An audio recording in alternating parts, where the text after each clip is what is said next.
তিনি দেখতেছিলেন এমন একজন ব্যক্তি, তার হাতের মধ্যে বড় বড় নিজের মুখ দ্বারা নিজের মুখমণ্ডলকে হাসতেছিল, মুখ দ্বারা হাসতেছিল, হাত চালাচ্ছিল, নিজের বস্ত্রগুলো টেনে টেনে ছিঁড়তেছিল। এমন ভয়াবহ দৃশ্য দেখে নবী করিম সাল্লাল্লাহু আলাইহি ওয়াসাল্লাম ডাকতে বলেন, জিবরাইল, এই যে ব্যক্তি নিজের হাত দ্বারা নিজের মুখটা টেনে বস্ত্রগুলো ছিঁড়তেছে, মুখের বস্ত্রগুলো ছিঁড়তেছে, তার নামটা কি? জিবরাইল ডাকতে বলে, ইয়া রাসূলুল্লাহ, ইয়া হাবিবাল্লাহ, এই ব্যক্তি জমিনের মধ্যে বসে বসে মানুষের গীবত আর নিন্দা সবসময় ব্যস্ত থাকতো, এই জন্য নিজের শরীরের বস্ত্রটা নিজের বস্ত্রগুলো ছিঁড়ে ছিঁড়ে খাচ্ছে।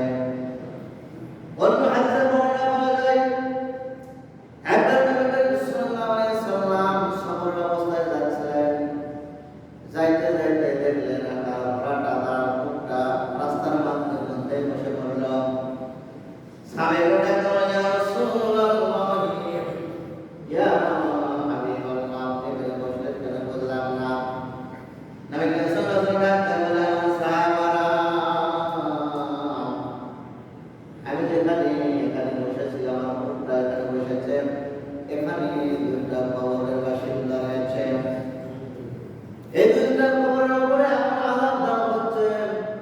তারা কিন্তু সবচেয়ে বড় গুনাহ করে নাই, ছোট গুনাহ করেছিল কিছু। এদেরকে এদের মধ্যে এখন তারা প্রসাদ থেকে তারা পবিত্রতা অর্জন করতো না, আর এখন সবসময় পরনিন্দাকে বদলাইত। এই জন্য কবরের মধ্যে শাস্তি দেওয়া হচ্ছে। নবী করিম সাল্লাল্লাহু আলাইহি ওয়াসাল্লাম পাশে একটা খেজুরের গাছ থেকে ডাল নিয়ে এসে কবরের উপরে রেখে দিলেন। নবী করিম সাল্লাল্লাহু আলাইহি ওয়াসাল্লাম বললেন, এই খেজুরের ডাল যতদিন পর্যন্ত শুকনো থাকবে ততদিন পর্যন্ত কবরের উপরে আযাব দেওয়া হবে না। কারণ হলো কি, প্রত্যেকটা জীব, প্রত্যেকটা তরুণ সাবির আল্লাহর জিকির করে, সে জিকির করে, আল্লাহর জিকির করে, জীবিত গাছগুলো আল্লাহর জিকির করে, পশু প্রাণীগুলো আল্লাহর জিকির করে, তাজা খেজুরের ডাল আল্লাহর জিকির করে, তার কারণে আল্লাহ বলেন, ওই কবরের উপরে আমরা খাই না, আযাব পাই না। এই জন্য গীবত পরনিন্দা থেকে আমাদের হুঁশিয়ারি। আল্লাহ তাআলা কঠিন শাস্তির ব্যবস্থা করবেন, যেন আমরা আল্লাহ রাব্বুল আলামিনের এই আযাব থেকে আমরা পরিত্রাণ পাই। সম্মানিত হাজিরিন, কঠিন আযাবের ব্যবস্থা আল্লাহ রাব্বুল আলামিন মানুষের জন্য করেছেন, কারণ আল্লাহ রাব্বুল আলামিন জাহান্নামের খড়ি হবে পাথর আর মানুষ। কি হবে? জাহান্নামের খড়ি হবে পাথর আর মানুষ। পাথর যেদিন থেকে শুনে যায় জাহান্নামের খড়ি হবে, সেই দিন থেকে পাথর পাথর নয় কান্নাকাটি শুরু করে দিয়েছে, হায় রে কেমনে আমি কঠিন জাহান্নামের আগুনে জ্বলবো। এই জন্য পাথর পাথর নয় কাটছে, কাঁদতেছে। একটা ঘটনা বর্ণনা পাওয়া যায়, হযরত মূসা আলাইহিস সালাম একবার আল্লাহর সঙ্গে কথা বলার জন্য দূর পায়ে যাচ্ছিলেন, রাস্তার পাশে একটা পাথর আমা করে যাচ্ছে। চতুর্দিকে হযরত মূসা আলাইহিস সালাম তাকে দেখলেন, কোনো মানুষ নাই, কান্নার আওয়াজ কোথায় থেকে? কোনো তো মানুষ নাই, কোনো প্রাণী নাই, কান্নার আওয়াজ কোথায় থেকে আসে? পেছনের দিকে দেখে দেখে রাস্তার পাশে একটা বিরাট পাথর আঘাত করে কাটছে। ডাকতে বলে, রে পাথর, তুমি এত পাথর নাই কাটছো, তার কারণটা আমি বললাম না। পাথর ডাকতে বলে, মুসা কালিমুল্লাহ, আপনার আল্লাহর দরবারে দূর পাহাড়ের কথা বলার জন্য আল্লাহর নিকট যাচ্ছেন, আমার বিষয়ে একটু কথা বলবেন, আমাকে যেন আল্লাহ তাআলা কঠিন জাহান্নামের আগুন থেকে মুক্ত করে দেয়। এমন কথা শুনে হযরত মূসা আলাইহিস সালাম দরবারে কথা বলতেছিলেন, আল্লাহর সঙ্গে কথা বলার পর যখন কেউ যাইবেন, আল্লাহ তাআলা ডাকতে বলেন, মূসা, তুমি কি ভুলে গেছো পাথরের কান্না? আল্লাহ তাআলা ডাকতে বলেন, মূসা, ওই পাথর যে কঠিন জাহান্নামের ভয়ে কাঁদছে, তুমি তাদের সুসংবাদ জানিয়ে দাও আমি আল্লাহ রাব্বুল আলামিন ওই পাথরটি আর কোনদিন জাহান্নামে ঘুরাবো না বলে আল্লাহু আকবার। পাথর বদলায় তাদের ফেরার পথে হযরত মুসা আলাইহিস সালাম ডাকতে বললেন পাথর তোমার সুসংবাদ তোমাকে আল্লাহ রাব্বুল আলামিন আর কোনদিন জাহান্নামে ঘুরাবে না। মুসা আলাইহিস সালাম সেখান থেকে চলে গেলেন। কিছুদিন পর আবার ওই রাস্তা দিয়ে যখন আসতেছিলেন দেখতেছে ওই পাথর আবার পাথর কাটছে। ডাকতে বললেন যে পাথর তোমার জন্য আল্লাহ সুসংবাদ দিয়েছেন আবার কাটছে তার কারণে কি জানেন না। পাথর ডাকতে বললেন হে মুসা কালিমুল্লাহ আগে আমি কেঁদেছি আল্লাহর কঠিন জাহান্নামের ভয়ে আর এখন আমি কাঁদছি আল্লাহ রাব্বুল আলামিন কান্না পছন্দ করেন আল্লাহর নিয়ামতের শুকরিয়া আদায়ের জন্য আমি কাঁদছি আল্লাহু আকবার। আল্লাহ রাব্বুল আলামিন বান্দার চোখের পানি সবচেয়ে প্রিয়। যে বান্দা যত চোখের পানি ফেলাবে আল্লাহ রাব্বুল আলামিন সঙ্গে সঙ্গে বান্দার জীবনের গুনাহ খাতা মাফ করে দিবেন আল্লাহু আকবার। এই জন্য আমরা মুসলমান আমরা মানুষ গুনাহ করি সবসময় করি না গুনাহ সবসময় করি। গুনাহ করার পর তওবা করে সেজদায় পড়ে আল্লাহর দরবারে ডাকলে আল্লাহ জীবনে অনেক গুনাহ করেছি আল্লাহ আমি গুনাহ করব না। দুজকের পানি ছেড়ে দেন আল্লাহর রহমতের দরিয়ায় যখন ঢেউ তুলবে আল্লাহ সঙ্গে সঙ্গে ওই বান্দার গুনাহ খারাপ দিবে না। আমার বন্ধুগণ জাহান্নামের আগুন আমরা সহ্য করতে পারবো না। পারবো? জাহান্নামের আগুন সহ্য করার মতো আমাদের ক্ষমতা নেই। আমাদের শরীর বড় দুর্বল, ঠান্ডা সহ্য হয় না, গরম সহ্য হয় না, কি হয়? কোনো কিছুই সহ্য হয় না এমন শরীর আমাদের। এই জন্য জাহান্নামের জন্য অত্যন্ত ভালো স্বাস্থ্য ব্যবস্থা করেছেন আল্লাহ রাব্বুল আলামিন যেন বান্দার মাগফিরাত ফিরত আসে আমরা দেখে। নবী করিম সাল্লাল্লাহু আলাইহি ওয়াসাল্লাম মেরাজের রাতে যখন দেখতেছিলেন একটা লোক কঠিন আগুনের সাগরের মধ্যে হাবুডুবু খাচ্ছে। কিনারে একটা ফেরেশতা পাথর নিয়ে দাঁড়ানো অবস্থায় রয়েছে। যখন ওই মানুষটা যখন সামনে কিনারের দিকে এগিয়ে আসে ওই পাথর ফেরেশতা পাথর নিক্ষেপ করে আর ওই আগুনের সাগরের মধ্য থেকে ওই ব্যক্তিটা আর উঠতে পারতেছে না। নবী করিম সাল্লাল্লাহু আলাইহি ওয়াসাল্লাম ডাকতে বললেন ভাই ইব্রাহিম এই যে আগুনের সাগরের মধ্যে হাবুডুবু খাচ্ছে এমন একজন ব্যক্তি এই ব্যক্তিটাকে ডাকতে বলেন যে ইব্রাহিম ইয়া রাসূলুল্লাহ ইয়া হাবিবাল্লাহ এই ব্যক্তিটা এই জমিনের মধ্যে যখন জীবিত থাকত তখন কারেন্ট সুদ লাগাতো, কারেন্ট সুদ লাগাতো, টাকার ওষুধ খাইতো। এই জন্য এই জমিনের মধ্যে যারা সুদ খায় যারা তাদের জন্য আল্লাহ রাব্বুল আলামিন চিরস্থায়ী আযাবের ব্যবস্থা করে দিয়েছেন। ওই আগুনের সাগরের মধ্যে হাবুডুবু খাবে।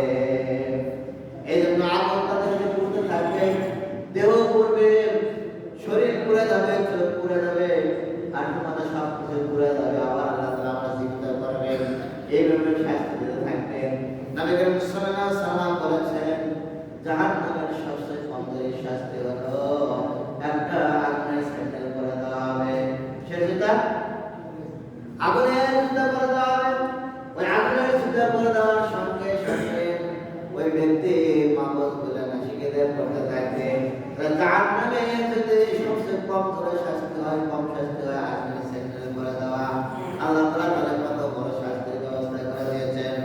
আমার বন্ধুগণ এই জন্য নবী করিম সাল্লাল্লাহু আলাইহি ওয়াসাল্লাম দেখতেছিলেন একজন ব্যক্তি তার ডান পাশে সুস্বাদু খাবার রেখেছেন আর বাম পাশে দুর্গন্ধময় খাবারের ব্যবস্থা রয়েছে। কিন্তু এই ব্যক্তিটা সুস্বাদু খাবার খাচ্ছে না, দুর্গন্ধময় পচাযুক্ত খাবার সে খাচ্ছে। নবী করিম সাল্লাল্লাহু আলাইহি ওয়াসাল্লাম ডাকতে বলেন ভাই ইব্রাহিম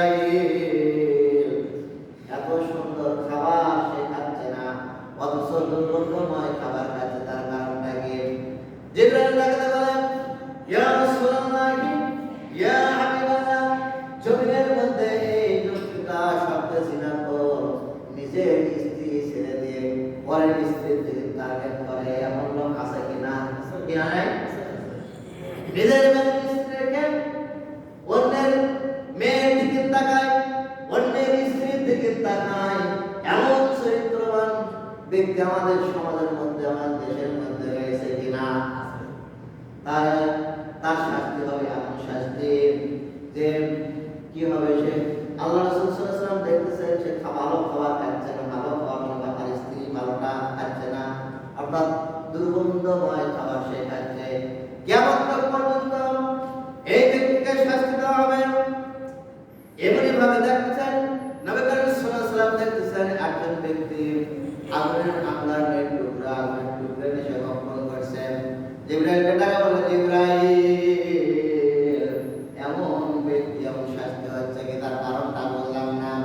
জিবরাইল ডাকা বলে, ইয়া রাসূলুল্লাহ, ইয়া হাবিবাল্লাহ, জমিনের মধ্যে এই ব্যক্তিটা সবসময় পরের সম্পদ মেরে খাইতো, এই সম্পদ মেরে খাইতো, পরের হাত দিলে সঙ্গে সঙ্গে গোপন রাখতো, অর্থাৎ তার মুখ ছিল সবসময় পরের সম্পদের দিকে, পরের সম্পদের দিকে।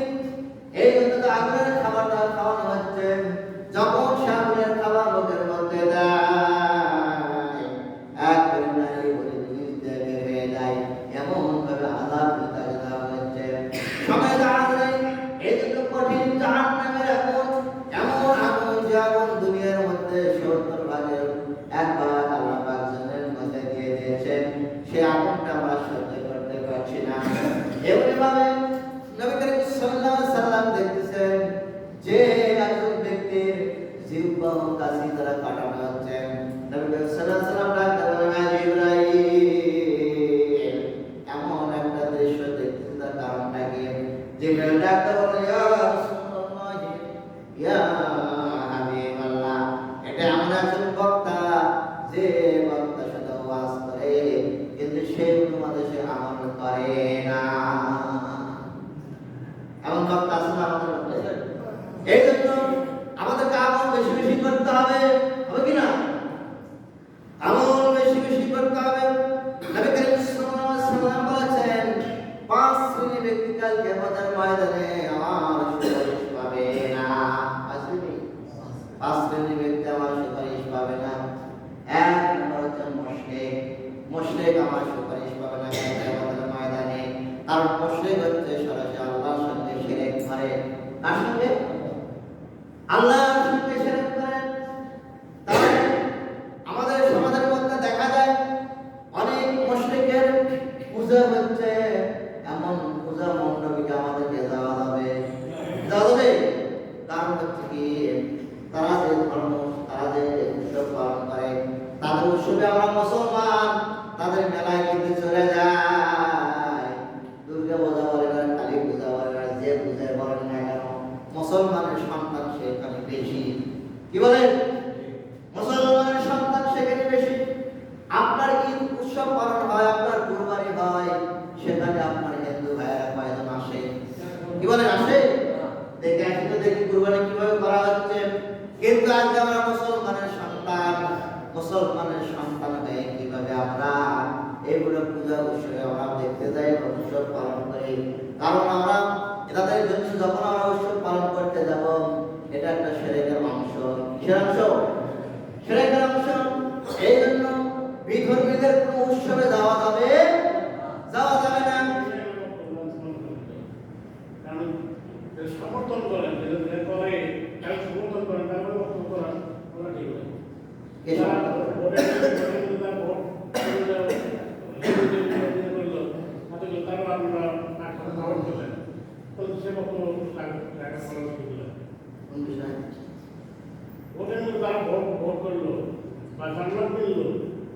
আমি সেই বিষয়ে কথা বলছি।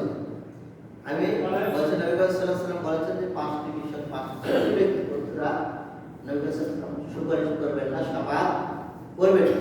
এই বিষয়ে আপনি বলেছেন মুশরিক শিরকি কাজ করে এবং শিরকি কাজের সাথে যারা জড়িত, তাদের বিষয়ে নবী সাল্লাল্লাহু আলাইহি ওয়াসাল্লাম সুপারিশ করবেন। এটা হচ্ছে ২ নম্বরে বলা হয়েছে বিদআত করে এমন নতুন কিছু বিষয় আবিষ্কার করলো যে বিষয়ে তাদের কোনো সাপোর্ট নাই, কোরআন সুন্নাহ ইজমা কিয়াসের কোনো সাপোর্ট নাই, এমন যে নবী করিম সাল্লাল্লাহু আলাইহি ওয়াসাল্লাম সেই বিষয়ে সুপারিশ করবেন না। 3 নম্বরে বলা হয়েছে যে এমন জালিম বাদশা জুলুম করেছেন, তার প্রজাদের উপর জুলুম করে সব সময়, এমন জালিম বাদশা জুলুমকারী ব্যক্তি কালকে আমাদের ময়দানে নবী করিম সাল্লাল্লাহু আলাইহি ওয়াসাল্লাম তার বিরুদ্ধে সুপারিশ করবে না।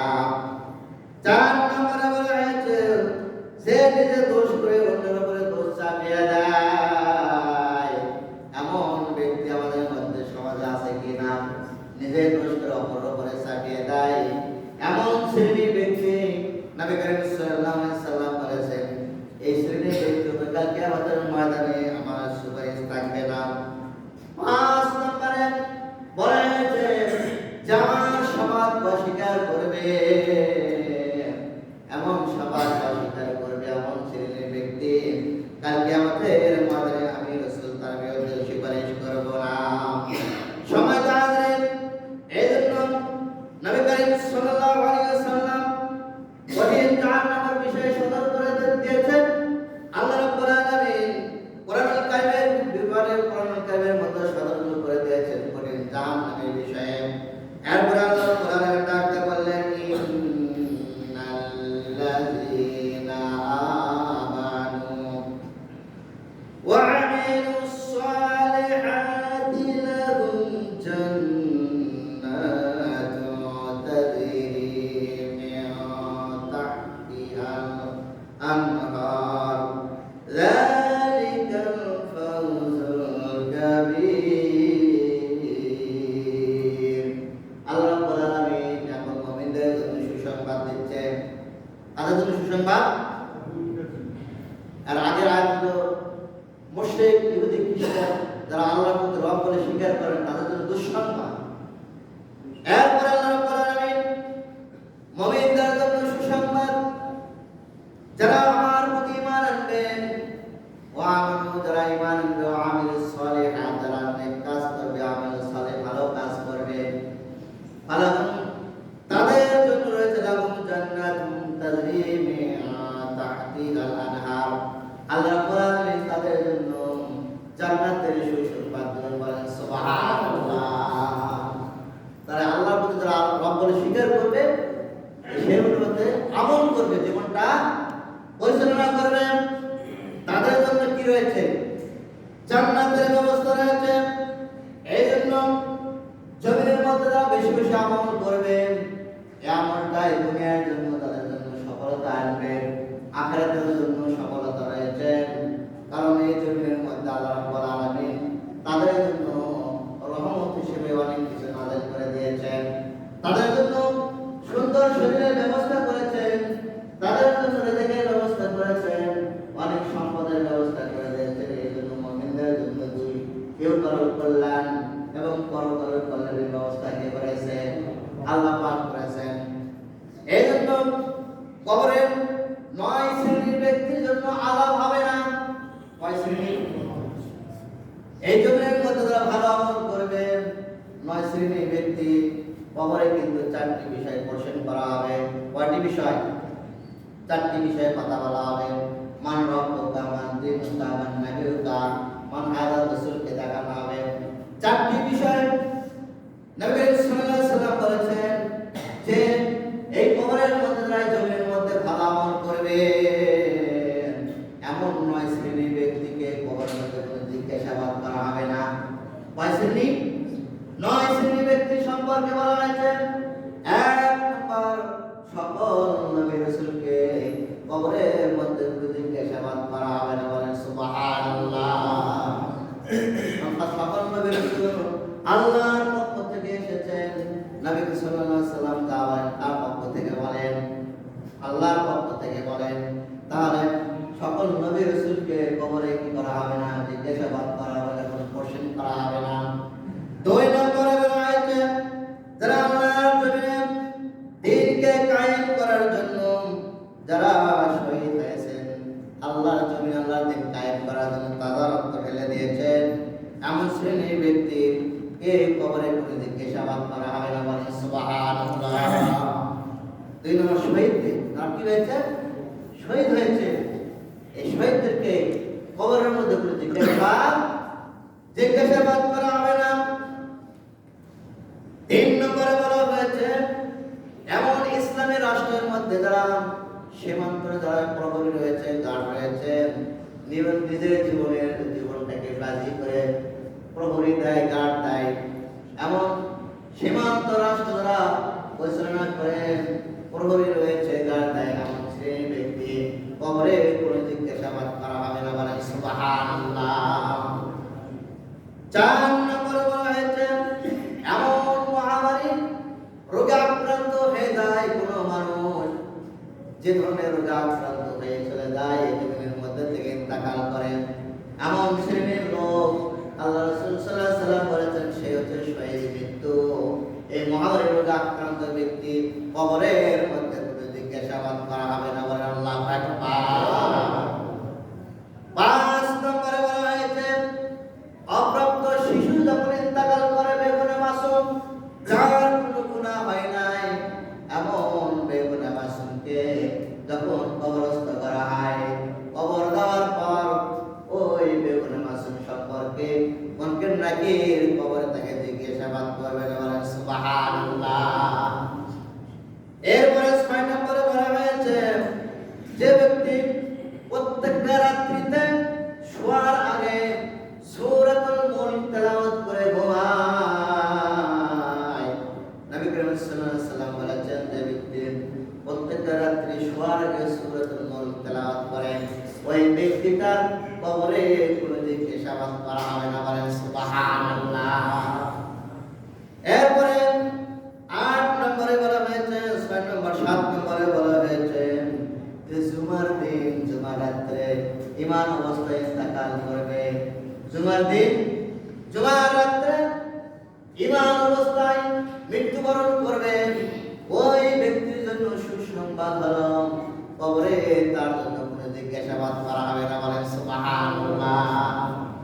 জুমার দিন হচ্ছে সপ্তাহের শ্রেষ্ঠ দিন, সপ্তাহের শ্রেষ্ঠ দিন। এই দিন আল্লাহ কোরআনে বান্দার দোয়া কবুল করেন, বান্দার গুনাহ মাফ করে দেন কে? আল্লাহ রাব্বুল আলামিন। এরপরে 8 নম্বরে বলা হয়েছে সত্যবাদী সিদ্দিকীন। কারণ কোরআন কারীমের মধ্যে আল্লাহ রাব্বুল আলামিন 4 শ্রেণীর ব্যক্তির জন্য সুসংবাদ দিয়েছেন। কয় শ্রেণী? 4 শ্রেণীর ব্যক্তির জন্য সুসংবাদ দিয়েছেন। আন-নাবিয়্যিন, আস-সিদ্দিকীন, ওয়াস-শুহাদা, ওয়াস-সালিহিন। এই 4 শ্রেণীর ব্যক্তির জন্য কোনো কবরে আযাব হবে না এবং কোনো জিজ্ঞাসাবাদ করা হবে না। বলেন সুবহানাল্লাহ।